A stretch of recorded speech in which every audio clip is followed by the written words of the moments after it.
¿Cómo están? Uno de los casos cada vez más frecuentes que se presentan en el taller Ama de Bonito son casos de mujeres u hombres hoy en día que de niños sufrieron algún tipo de abuso, no solamente físico ni mental, sino también sexual. Hoy tengo a una invitada que nos va a hablar de ese tema. Esténse listos de verdad porque el tema lamentablemente cada vez es más frecuente y es delicado el tema. Quédense con nosotros.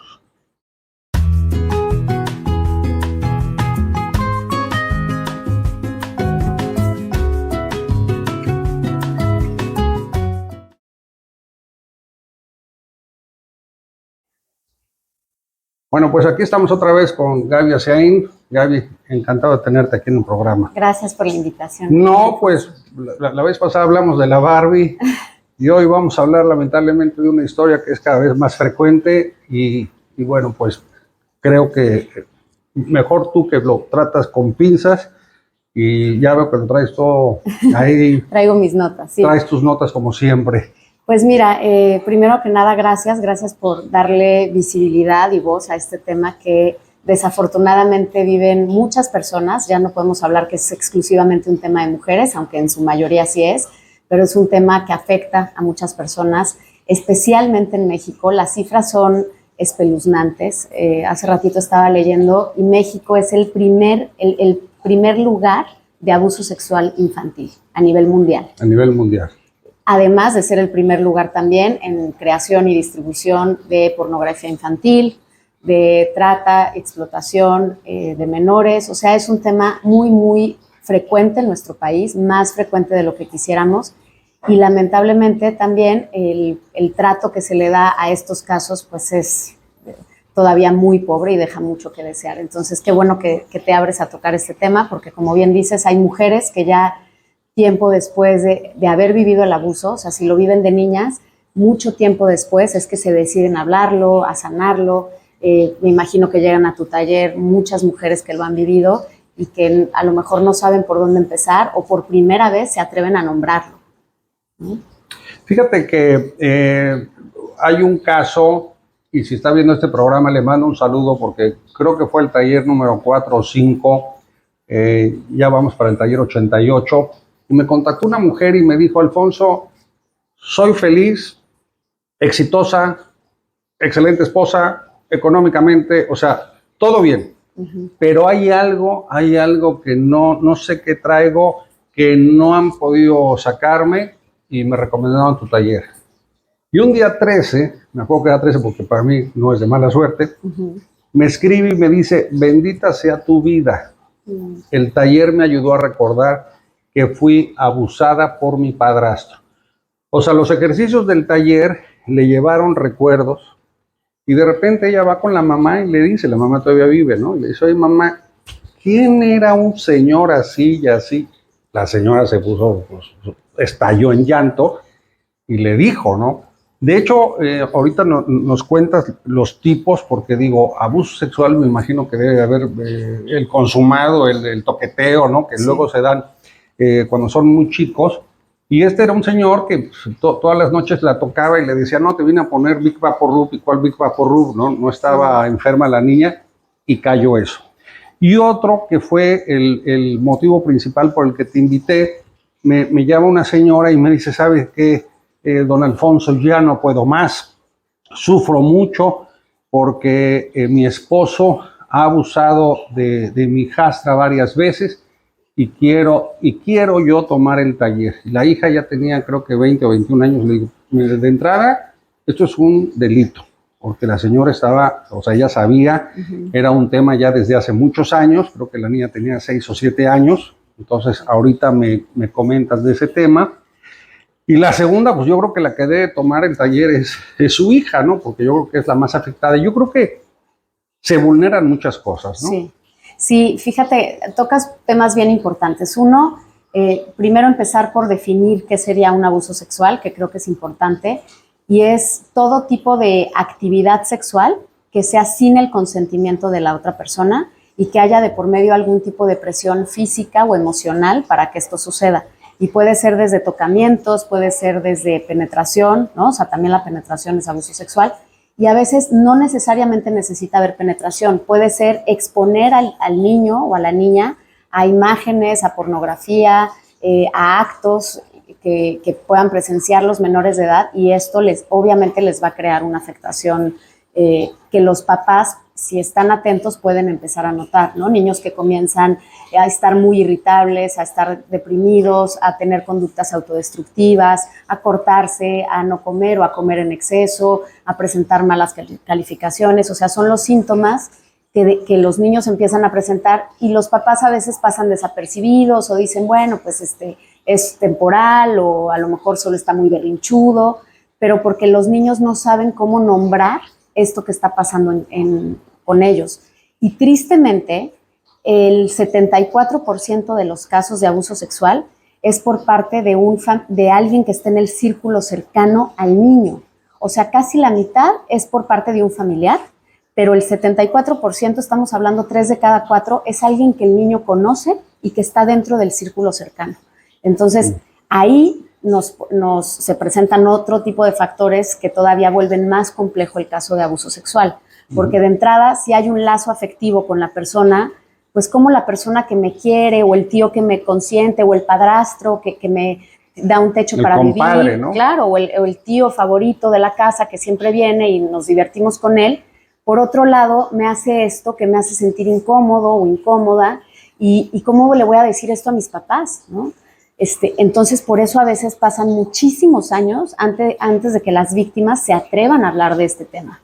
¿A qué crees tú que se debe que la gente empiece a hablar? ¿A que ahorita se están abriendo muchos casos, o porque hay un momento que ya revienta?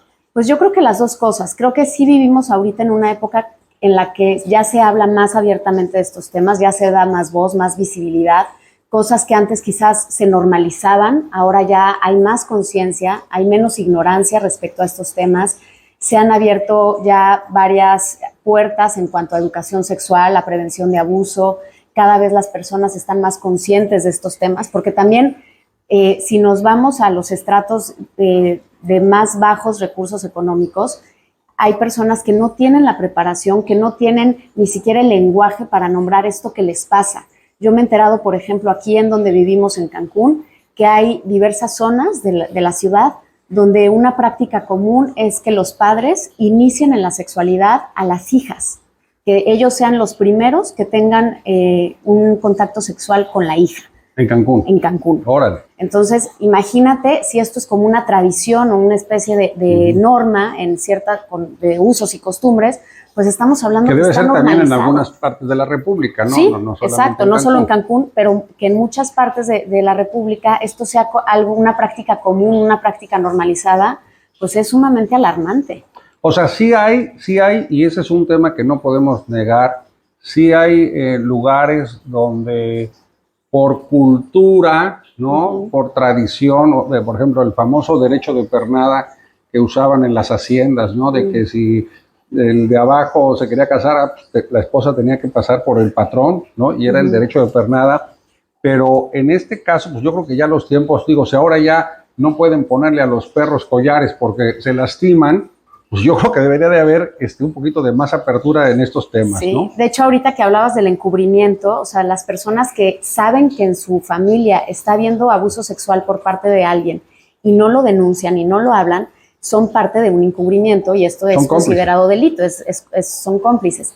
Y estaba leyendo hace rato que hay una pena más grande por el robo de ganado, que es de 12 años de cárcel, a un encubrimiento de un abuso sexual, que es de 6 meses a 1 año, 3 años máximo de cárcel, ¿no? O sea, entonces... Así están las cosas. Imagínate en qué ignorancia existe, ¿no? Así está. Y yo quisiera tu punto de vista sobre 2 casos que la otra vez venía viajando en avión y me tocó ver la historia de la cantante Celine Dion, que se enamora su manager con una diferencia de edades muy grande.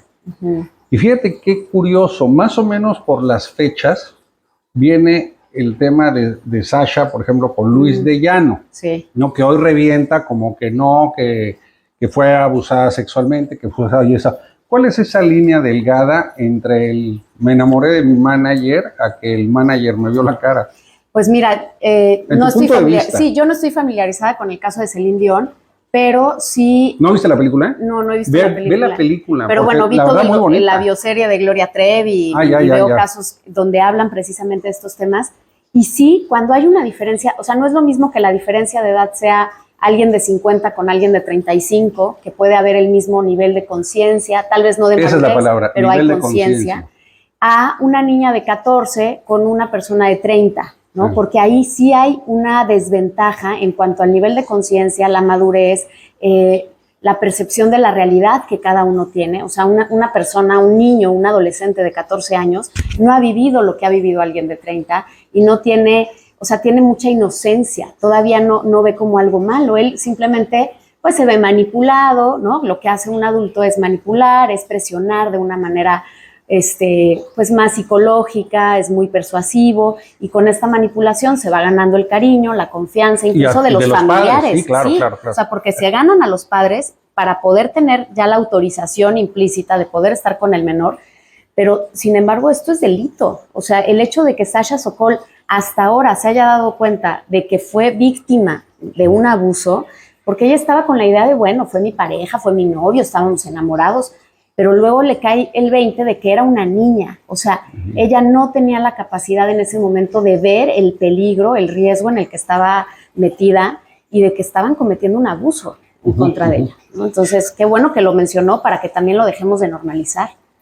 Ese es el tema, ¿no? De dejarlo de normalizar. Sí. Yo creo, Gaby, haciendo un análisis del tema, que el tema del abuso sexual incluye las 5 famosas heridas, porque hay rechazo, hay abandono, el abandono de los padres. Les voy a decir una cosa, a ver si coincides conmigo. La gente que entra a mi taller por tema de abuso, el sufrimiento no es tanto lo que les pasó, sí, porque a esa edad ni siquiera saben qué está pasando. No lo entienden. El dolor es, no estuvo mi mamá, no estuvo mi papá para protegerme. Sí. Y luego otra, el tema de la traición, porque pues, de repente le dicen, oye mamá, mi tío, oye mamá, tu esposo, sí, no, mijita, cállate, ¿no? Entonces, o sea, sí están las 5 heridas presentes. Está tremendo, no había pensado la relación, esta conexión con las heridas, claro. Pero sí es muy fuerte cuando la víctima decide hablarlo, o sea, digamos que primero lo vive en silencio, lo sufre, no lo entiende, se siente confundido, pero ya cuando se atreve a hablarlo es porque lo que necesita es un apoyo, ¿no? Es ayúdenme, no sé qué está pasando, pero hay familias donde sí se habla, donde sí hay un tema de prevención y se les dice a los niños, nadie te puede tocar tus partes privadas, si algo te pasa me dices inmediatamente, yo te voy a cuidar, yo te voy a proteger. Ese es el discurso ya en muchas familias hoy en día.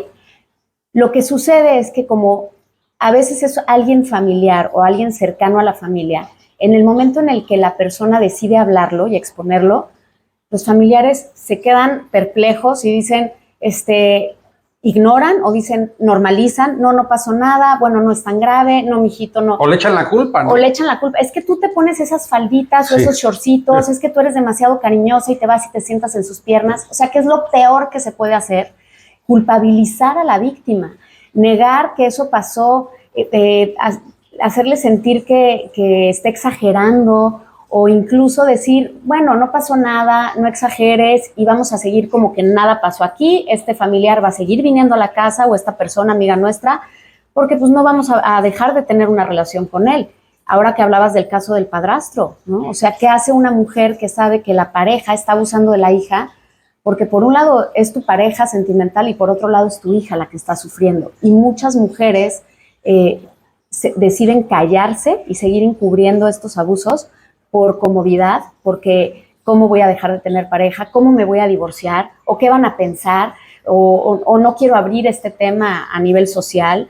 Entonces, eso lo vuelve muy doloroso para la víctima. Como bien dices, puede que haya habido un tocamiento indebido, ¿no? Pero el hecho de encubrir al agresor, el hecho de callarlo, de negarlo, de culpabilizar a la víctima, hace que esto se vuelva doblemente traumatizante.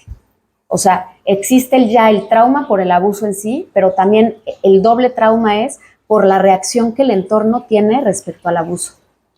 En el caso, por ejemplo, de familias, que es un caso lamentablemente muy frecuente en el taller, ¿no? Es que no puedo decir nada, donde el abuso pudo haber sido por un hermano, por un primo. Ahorita ya esa persona está grande. ¿Se vale tocar sobre la mesa o pasaba por aquí, quiero contarles algo? Pues mira, puede ser si la persona... ¿Es terapéutico hablarlo? Claro, hablarlo es súper sano. De hecho, algo que yo incluí ahorita en mis puntos que quería compartir contigo es qué se vale y qué no se vale hacer, ¿no? Si alguien fue víctima de un abuso sexual o cae en cuenta que fue víctima, aunque hayan pasado años, es pues de entrada pedir ayuda y empezarlo a hablar, empezarlo a desmenuzar, a ponerle nombre, a identificar lo que vivió, lo que sintió, el impacto que esto tuvo en su vida. O sea, empezar a verlo y hablar de esto es sumamente sanador. Sin embargo, si alguien llega y te lo platica, lo peor que puedes hacer es, oye, pues vamos a denunciar, oye, pues habla, vamos al psicólogo, yo te llevo y tienes que hablar de esto, porque hay que respetar los tiempos. Es algo que es tan difícil de digerir, emocionalmente hablando, que tenemos que respetar que la persona lo hable cuando lo quiera hablar, lo denuncie si es que lo quiere denunciar. Ahorita vamos a tocar el tema de las denuncias, pero que no se puede presionar a la víctima para que lo sane o perdone o denuncie o lo trabaje si todavía no está preparada para hacerlo, ¿no? Hay que escuchar, hay que decirle, aquí estoy, si quieres ir a denunciar, voy contigo, si quieres pedir ayuda profesional, con gusto te ayudo a buscar a alguien. Pero algo de tanto tiempo se puede denunciar ahorita. Sí, claro. ¿Sí? Hoy en día se sabe que ya puede ser algo denunciable, hayan pasado los años que hayan pasado. Si la persona ya fue a terapia y ya está preparada para hablar de esto con la familia o con los involucrados o para denunciarlo, claro que es válido. Lo que pasa es que nos enfrentamos, y justamente en México es un tema que se vuelve muy complejo de denunciar. O sea, si nos vamos a las cifras, es de 1,000 casos, solo 100 se denuncian. O sea, ya ahí, imagínate. El 10%. Y luego, de los 100 que denuncian, solo 10 llegan ante un juez. O sea, todavía nos vamos a recortar más las cifras. Y de esos 10 que llegan ante un juez, solo 1 recibe una sentencia condenatoria. Entonces, imagínate la cantidad de impunidad de casos que no se denuncian, de casos que no resultan bien. ¿Por qué? Porque en el proceso de la denuncia, muchas de las víctimas desisten de denunciar. ¿Por qué? Porque el trato que se le da a la víctima es victimizante, no se respetan sus derechos humanos. O sea, tú imagínate un niño que la mamá se entera que acaba de ser abusado, lo lleva, no sé, al Ministerio Público para denunciar el abuso y el niño de 6, 7 años recibe un interrogatorio de personas que nunca en su vida ha visto, que lo examinan médicamente, que le hacen preguntas que no entienden. Pues claro que es un caso que en el ministerio van a decir, no pasó nada, su hijo está bien, lléveselo.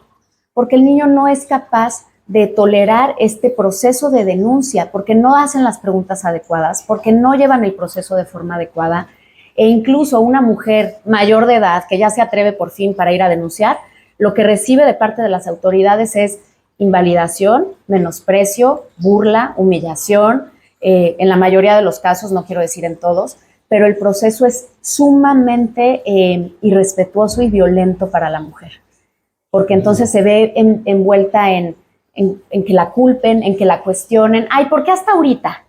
Ay, pero ¿usted qué hizo? ¿Cómo iba vestida? ¿Había bebido? ¿No? O sea, tratando de buscar una justificación para que hayan abusado de ella cuando no hay justificación. O sea, lo primero que se le tiene que decir a una víctima de abuso sexual es, no fue tu culpa. No es tu culpa. Pero contrariamente a eso, lo que la víctima recibe en muchos casos es, ¿qué hiciste tú? ¿No? Es que tú algo tuviste que haber hecho, ¿no? O ¿por qué hasta ahora? ¿No? O sea, son de los peores comentarios que puede recibir una víctima y nuestro sistema de justicia hace ese tipo de violencia hacia la mujer cuando decide denunciar. Entonces, pues sí, por eso tristemente las denuncias no alcanzan a este proceso condenatorio, no llegan a esto, las víctimas desisten de denunciar. Además, hay mucho de por medio. Si la familia no apoya, si la familia lo niega, lo evita, lo ignora, si la persona tenía un vínculo de cariño, un vínculo afectivo con el abusador o el agresor, pues obviamente se ve como en este dilema de cómo lo voy a denunciar, ¿no? Si ya tiene una familia, una vida formada, pues no le voy a destruir la vida, ¿no? Entonces tiene como una cierta a veces lealtad con el abusador, o a veces tiene miedo porque piensa que si lo dice, pues está en peligro su vida o le van a hacer algo. A veces es una lealtad con la familia, porque si decide denunciarlo, la familia le va a dar la espalda o va a estar en su contra, se va a volver la oveja negra de la familia por hablar de lo que nadie quiere hablar. A veces los abusos son también transgeneracionales, o sea, lo vivió la mamá, lo vivió la abuela, lo vivieron las tías, lo vivieron bisabuelas, y entonces si la víctima dice, oye mamá, es que me pasó, bueno, a mí también, mijita, sí, pero no se dice nada y mejor quédate callada y haz como que no pasó nada. Entonces, esa normalización que hay muchas veces es porque se fue dando de generación en generación y las mujeres se acostumbraron a callarlo. Yo les voy a decir una cosa, estadísticamente, y ya son más de 1,300 personas que han tomado mi taller, estadísticamente las personas que han sufrido abuso no son mujeres exitosas, no son mujeres económicamente, o sea, no les fue bien. O sea, sí hay un golpe a la autoestima tremenda. Sí. Les hablo de gente, estoy hablando estadísticamente, y sí hay casos de éxito. O sea, de hecho, uno de los casos que tocamos en el taller es el de Oprah, de la conductora. Una mujer que desde muy joven, mira, se me pone esta chinita la piel, porque desde muy joven, casi niña, sufrió abuso sexual. Sí. Entonces llegó a ser una de las mujeres más importantes de los Estados Unidos. Pero lo que quiero decirles es que en mi taller, la mayoría de los casos no llegan exitosas, millonarias, no. Afecta, sí se afecta. Sí. Dos, me las deja, y digo me las deja, muy lastimadas, muy vejadas, y es un proceso que me encanta porque las recibo amorosamente y es todo un proceso, y cuando ves que salen, es que quiero ir a declarar, yo sí les digo, mira, vas con tu agresor, ¿sabes qué? Digo, obviamente que digan, tomé el taller, ámate bonito, para que, no para que me hagan publicidad, para que me echen la culpa y cualquier cosa que me busquen, y me enseñó que esto ya no se puede arreglar, porque lamentablemente, como dices, ya no se va a poder arreglar, pero te lo digo, me has echado a perder la vida, o sea, porque les echan a perder la vida. Sí. Y marcar ahí también un alto, ¿no? O sea, yo sí, creo que, fíjate, aunque el sistema de denuncia, ¿no? El sistema legal en México tenga todas estas carencias y estos huecos y no exista un Estado de Derecho en este sentido, creo que se pueden sí hacer muchas cosas. O sea, hoy en día cada vez hay mucha más conciencia, hay muchas organizaciones que se dedican a apoyar, a escuchar, a validar, ¿no? A ayudar a la víctima. Sí, hay grupos de apoyo entre mujeres que han sido abusadas sexualmente. O sea, ya hay muchas herramientas de qué tomar mano para poder salir y sanar esta herida y que no sea algo que te defina y que te marque para toda tu existencia, ¿no? Creo que estos casos como los que dices de Oprah, que lo vive de niña, pero finalmente lo puede sanar y trabajar y trascender, es un gran ejemplo para mujeres que hoy en día lo viven y no se atreven siquiera a decirlo o a mencionarlo. El hecho de saber que hay muchas más personas que lo han vivido, no es esto de desgracia de uno, consuelo de muchos, o no sé qué, hay una frase, un dicho así, sino que es como, ok, lo viví, pero sí hay una esperanza porque sí lo puedo trascender y sí lo puedo sanar, e incluso si lo logro sanar, puedo ayudar a otras personas que lo están viviendo a que también lo sanen, porque ya después lo que se haga al respecto es secundario, ¿no? Si deciden ir con el agresor o si deciden denunciarlo, el tema es que la persona pueda estar ya en paz con ese tema, que este tema ya no le quite el sueño o le siga generando conductas autodestructivas o depresión o ansiedad o malas relaciones interpersonales, porque lo que es muy triste también es que la víctima luego va teniendo una serie de conductas en su vida que la siguen lastimando. O sea, el abuso sucede de niña, pero en su adultez tiene relaciones destructivas, codependientes, adicciones, consumo de sustancias, o juega en exceso, o come en exceso, o se lastima de algún otro modo, y entonces esto no se termina de sanar, ¿no? O sea, se va haciendo una bola de nieve. ¿Qué sería liberador? Sería liberador. Exigir un perdón se vale, ¿no? Pues creo que se vale siempre y cuando la víctima esté consciente, ¿no? De lo que quiere hacer, tenga apoyo, que se sienta respaldada. Se vale que lo hable, se vale si quiere ir a enfrentar al agresor directamente y decirle, oye, quiero que sepas que estoy consciente de lo que me hiciste y no estuvo bien, me lastimaste, me hiciste esto, esto y esto, y no sé si decide decirle te perdono o he decidido perdonarte o te voy a denunciar, ¿no? Ahora sí que lo que la persona decide es completamente válido, depende también del caso. Cuando las personas lo hacen muy público, como el ejemplo de Sasha Sokol, por un lado es muy beneficioso todo el apoyo que puede recibir. Creo que eso, sentir la empatía de las personas que están contigo, que te creen, que te apoyan, que te dicen, yo te creo, ¿no? Ahora se usa mucho en las redes el hashtag yo sí te creo. Puede ser muy sanador y puede ser como un apapacho al corazón para las víctimas de abuso. Pero por otro lado, se presta también a este hate que hay en las redes sociales, a personas que la van a cuestionar, que le van a decir, pero tú drogadicta o tú mentirosa. Sí, pero nunca o sea, no se salva uno, ¿no? No se salva uno de este hate que hay en las redes, pero si la persona ya pasó por un proceso de sanación, está preparada para eso. O sea, yo creo que Sasha, al decidir denunciarlo públicamente, o las personas que lo hacen público, saben que se van a enfrentar a este tipo de cuestionamientos, de críticas, de negativa, pero pueden con eso o tienen un apoyo social, familiar, de gente que les va a decir, aquí estoy contigo, ¿no? O sea, tú sigue adelante y aquí te damos este apoyo. La persona no lo puede hacer sola. O sea, sin apoyo es algo muy difícil de lograr porque necesitas sentir un respaldo para hacerlo.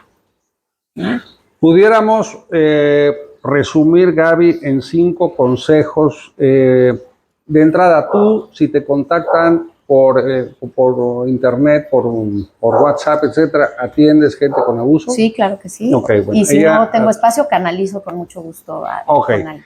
Entonces, punto número 1 de lo que platicaste, resumiría. Una, que ya hay más conciencia, ¿no? Sí.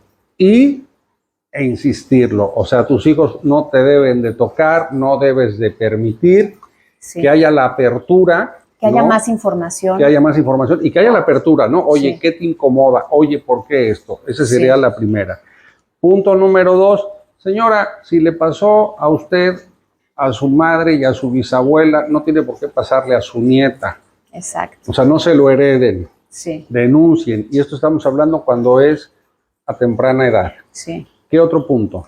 El cómo ayudar a las personas que viven un abuso sexual, cómo escucharlas, cómo recibirlas y cómo darles apoyo es fundamental. Si alguien se acerca a decirte, sufrí esto, me pasó esto, abusaron de mí, hay que saber qué decir y qué no decir. Definitivamente no minimizarlo, no culpabilizar a la persona que lo vive, no normalizarlo ni decir, bueno, pues a todos los niños les llega a pasar esto, no pasa nada, mira, a mí me pasó. No, o sea, es darle la seriedad que tiene, validar que lo que hicieron con esta persona fue incorrecto, que de ninguna manera tiene la culpa y que allí estás para apoyarla en lo que decida hacer al tiempo que lo decida hacer.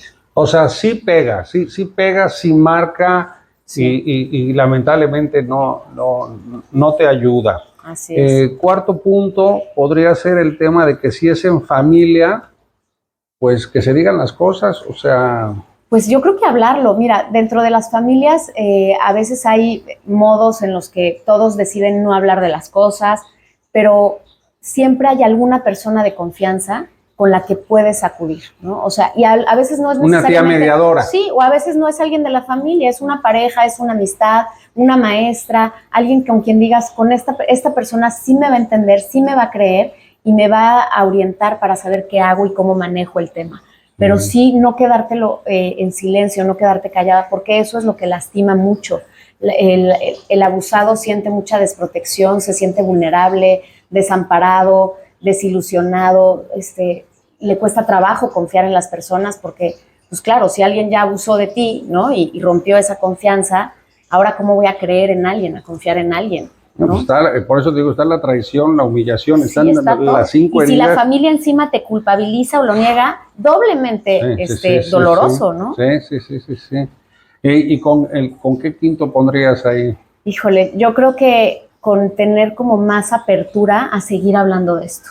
Y no minimizarlo, ¿no? No minimizar el tema, es un tema muy grave, más común de lo que creemos. Estaba leyendo, además los datos son escalofriantes, pero el tema de cómo en las escuelas esto sucede mucho y hay complicidad por parte de las autoridades. Entonces, si un niño o una niña llega contigo como papá o mamá y te dice, ya no quiero ir a la escuela, o lo ves que ya no come, o que ya no se quiere acercar a ciertas personas, o que tu mismo hijo, al sufrir un abuso, luego se vuelve alguien que abusa, siendo niño, si abusa de otros niños de su edad o más chicos, deberás parar bien las antenas y ver esto como una señal de pedir ayuda profesional, o sea, no minimizar este tema.